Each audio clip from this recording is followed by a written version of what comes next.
जय श्री कृष्णा दोस्तों, आज हम फिर से आपके लिए कृष्ण भगवान की एक और मनोहर कहानी लेकर आए हैं। तो चलिए आज की कहानी शुरू करते हैं। श्री कृष्ण और बकासुर।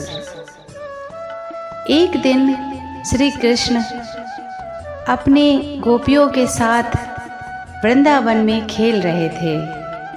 वे दूसरे गोपों के साथ भी खेल रहे थे जब एक भयंकर रूप धारण करके एक दुष्ट राक्षस बकासुर उनके सामने उभर कर आया।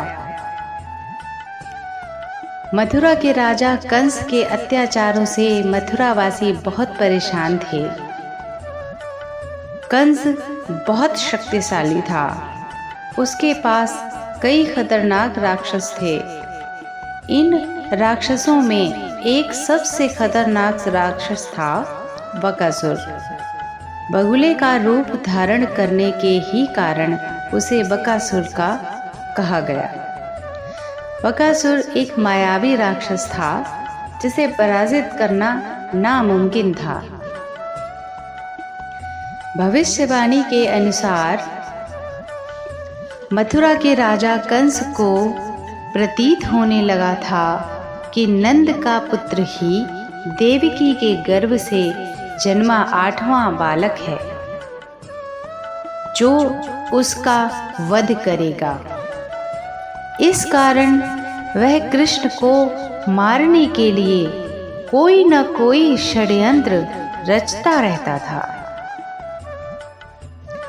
कंस ने अनेक प्रयास किए जिससे श्री कृष्ण का वध किया जा सके, किंतु वह अपने प्रयत्नों में सफल नहीं हो पा रहा था। इन्हीं प्रयत्नों के अंतर्गत कंस ने एक दिन बकासुर को वृंदावन भेजा।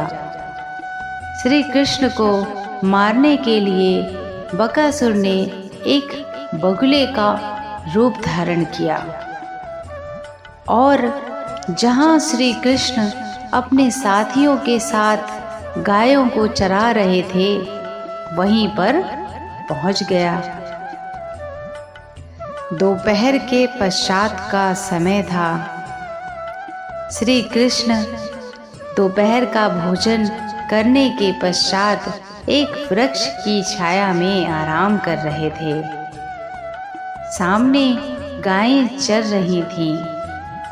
कुछ ग्वाल बाल अपने बछड़ों को पानी पिलाने यमुना के तट पर ले गए। उन्होंने पहले बछड़ों को जल पिलाया और फिर स्वयं भी पिया। तभी ग्वाल वालों ने देखा कि वहां एक बड़ा भयानक जीव बैठा हुआ है। वह ऐसा मालूम पड़ता था मानो इंद्र के वज्र से कटकर कोई पहाड़ का टुकड़ा गिरा हुआ है। ग्वाल बाल उसे देखकर डर गए। वह बगुले के आकार का जीव जिसका मुख बहुत ही बड़ा और चोंच तीखी थी। ग्वाल बालों ने ऐसा बगुला पहले कभी नहीं देखा था। ग्वाल बालों की चीत्कार सुनकर बाल कृष्ण उठ खड़े हुए और उसी ओर दौड़े जिस ओर से चीत्कार आ रही थी। वह बक नाम का असुर जो बड़ा बलवान था बगुले का रूप धर वहां आया था। वह विकराल आंखों को लिए गुड़मुड़ाकर पानी में बैठा था। बाल कृष्ण समझ गए कि यह कोई राक्षस है। श्री कृष्ण ने बकासुर का सिर पकड़ लिया और उसे जमीन पर दे मारा, लेकिन वह फिर से उठ गया। फिर श्री कृष्ण ने उसकी पीठ पर धक्का मारा, लेकिन वह फिर से उठकर श्री कृष्ण के सामने खड़ा हो गया। फिर उन्होंने बगुले के पास जाकर उसकी गर्दन पकड़ इतनी जोर से मरोड़ी कि उसकी आंखें निकल आईं। भगवान की पकड़ से उसे सांस लेने में दिक्कत होने लगी। वह धरती पर गिर गया, लेकिन मौका पाकर उसने झपट कर श्री कृष्ण को निगल लिया।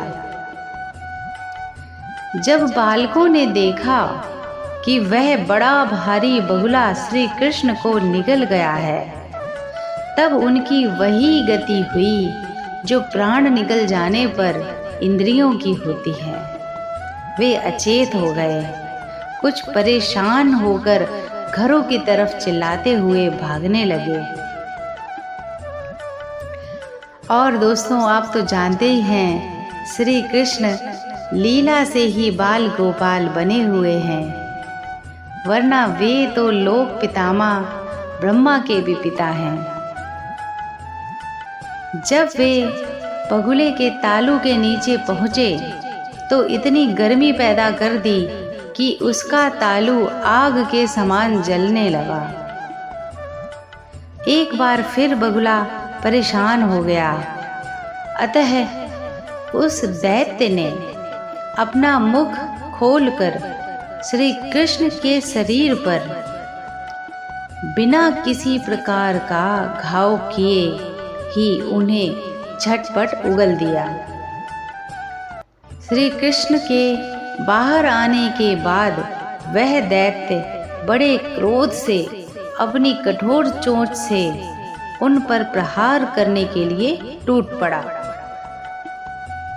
बकासुर अभी श्री कृष्ण पर झपट ही रहा था कि उन्होंने अपने दोनों हाथों से उसकी चोंच पकड़ ली और ग्वाल बालों के देखते ही देखते खेल ही खेल में उसे चीर डाला। बकासुर अपने असली राक्षस रूप में प्रकट होकर धरती पर गिर पड़ा और मर गया। राक्षस को देख सभी लोग भयभीत हो गए थे।